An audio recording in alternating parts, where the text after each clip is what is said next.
Il est des pays dont la violence est maîtrisée par un décor en apparence pacifié et que tourmentent pourtant, au hasard des colères de la nature, les cataclysmes.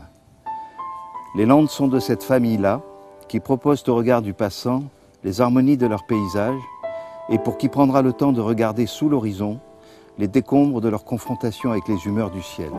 C'est cet univers d'eau, de forêt, de silence et d'erratique humanité dont il sera question ici. Le parti pris est celui de la quiétude, pour l'esprit comme pour les yeux, à la recherche d'une vérité, d'un équilibre que seule la vision d'un peintre, avec ses approximations infiniment poétiques, est capable de trouver.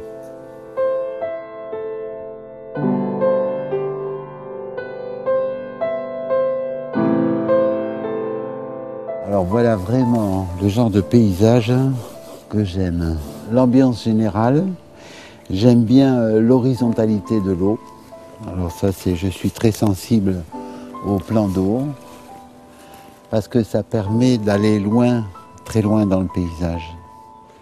Alors étant donné que c'est sur du craft, ça me permet de garder le craft en tant que couleur elle-même et je vais en définitive mettre le craft en évidence. Plus l'exécution du dessin sera rapide, plus on aura de la vérité dans l'expression du paysage. Visite à l'artiste en plein travail. Adieu Philippe. Ça va? Ouais. Bien. Ouais. Regarde un peu. Bah ouais. T'as vu ça? Les Landes, c'est de l'eau et de la terre.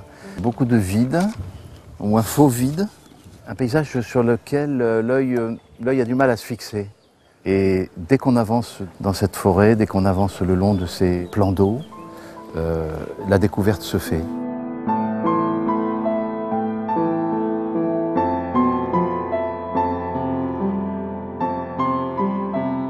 Les Landes, pour moi, c'est ça aussi. C'est le témoignage de tout ce qui s'est passé dans les Landes, et ce que tu as très bien écrit dans tes bouquins, du reste. Hein, et, je retrouve Alain, bon, effectivement, on va essayer de, lui avec ses mots, et moi avec mes couleurs, on va essayer de recomposer le paysage. Et puis alors Alain saura mettre de la musique dessus. Alors ça, c'est formidable, donc on a tout, quoi. On a la même sensibilité là-dessus. C'est-à-dire qu'on voit les gens qui étaient derrière, les fermes que l'on longe en venant par exemple dans un endroit comme celui-là, les champs plus ou moins à l'abandon. Tout ça fait qu'on est dans l'histoire ancienne, on est dans le passé. Pour moi, c'est intéressant de voir ça parce que, tu vois là, mes personnages de romans, Ouais. que ce soit les Seigneurs de la Haute-Lande par exemple, ou La Sève et la Cendre, où Ouais, il y avait beaucoup ouais. de choses qui se passaient sur des sites un peu semblables à celui-là. Donc d'un seul coup, c'est poétisé par ta peinture. Ce livre, c'est quand même une longue balade, en définitive. Ouais. Hein?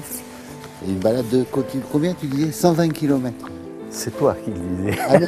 Ah non, moi je disais que le bouquin faisait 120 km d'épaisseur. À cause de la balade. Oui, mais là c'est 120 km Oui. pour aller jusqu'au bout de cette forêt. Mais c'est Voilà. ça, cette